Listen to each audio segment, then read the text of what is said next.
Thought I'd do a short video talking about the Joseph Parker versus Cojanu fight last Saturday morning. It was anyway. What do we learn about Joseph Parker in this fight? How good was the opponent he was facing? Well, Cojanu was ranked 73 on BoxRec. Very tall, quite strong, heavy guy.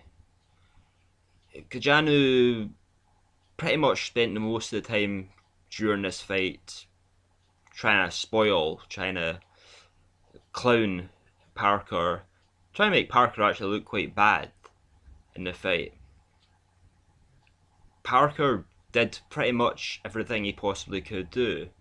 He was throwing a lot of punches during the fight, a lot of powerful combinations against Cojanu.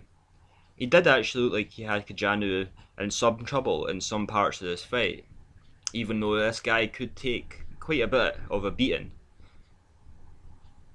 I scored every single round to Parker though. I had Parker winning every round comfortably. Seen some people giving Cojanu the 11th round, but you can't really give someone the round just because it's their best round, and he did more in that round than any other round of the fight. He has to do more than Joseph Parker in the round to win it.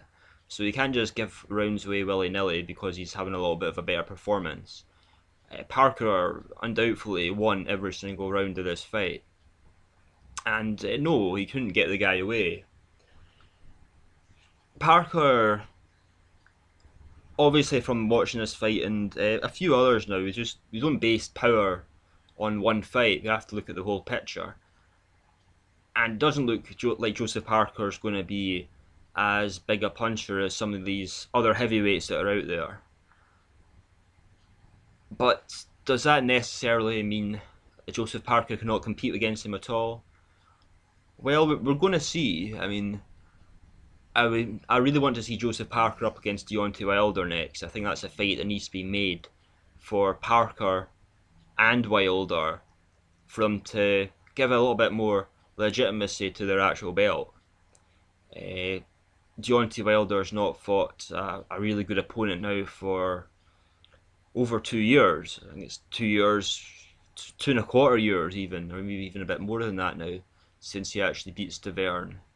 And he really needs a good fight. He needs a really good test to see where he really is at. And the same with Joseph Parker. Joseph Parker is younger than Deontay Wilder. He's been boxing a far shorter period of time, had a lot less fights than Deontay Wilder. But Parker has fought some good guys. Takam, top 10 heavyweight at that time. Takam was stronger than Joseph Parker. I think Andy Ruiz was stronger than Joseph Parker, but Parker still managed to overcome them with a superior boxing skill and speed and win.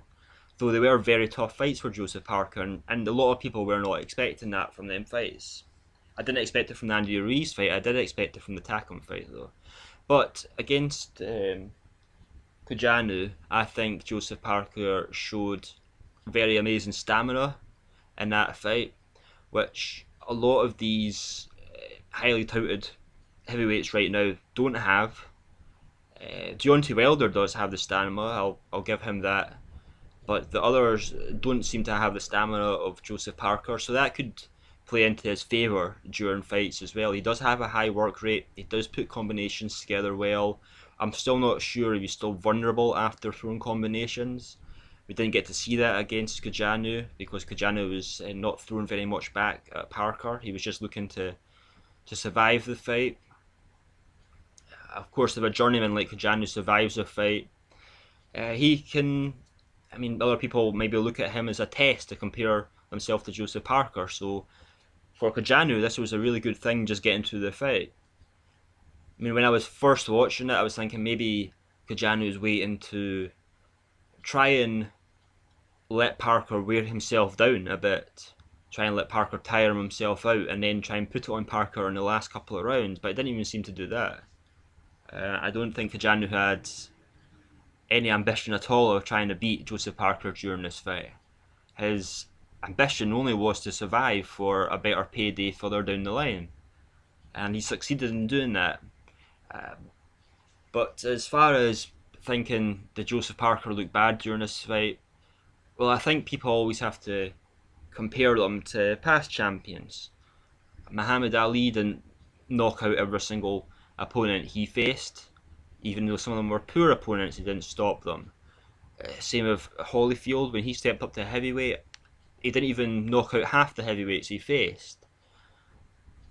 But would anyone say Holyfield or Ali, even though they won every single round against someone at that level, is not going anywhere in the heavyweight division? Well, looking back at their career, it would be a very silly thing to say. I think Joseph Parker still has a lot to prove, but the real proof will be when he actually steps up and actually fights these top guys. Then we will really get to see where Joseph Parker is really at. Joseph Parker, I think, really, something that he really needs is a solid chin to actually weather a storm with some of these big punchers, because he's not the biggest and strongest guy out there. I wouldn't say Parker even has the best defence in the heavyweight division, so Joseph Parker is going to have to show he has quite a solid chin, and I would really like to see Joseph Parker step up now, even though I'm sure a lot of people would say it's too early. I would really like to see him versus Deontay Wilder, though I have heard that fight's definitely not going to happen now. It looks like Deontay Wilder is going to be fighting Stavern, unfortunately, for everybody, because no one really wants to see that fight again. People that want to see fights like Anthony Joshua versus Wladimir Klitschko. And hopefully we might get that in the rematch. I don't know. I'm starting to have my doubts that rematch is going to happen. So, no, I'm not writing off Joseph Parker just yet. I think the performance was very good. He won every round. Apart from knocking him out, he couldn't do any more to prove himself in that fight. And that's my thoughts about the Joseph Parker versus Cojanu fight.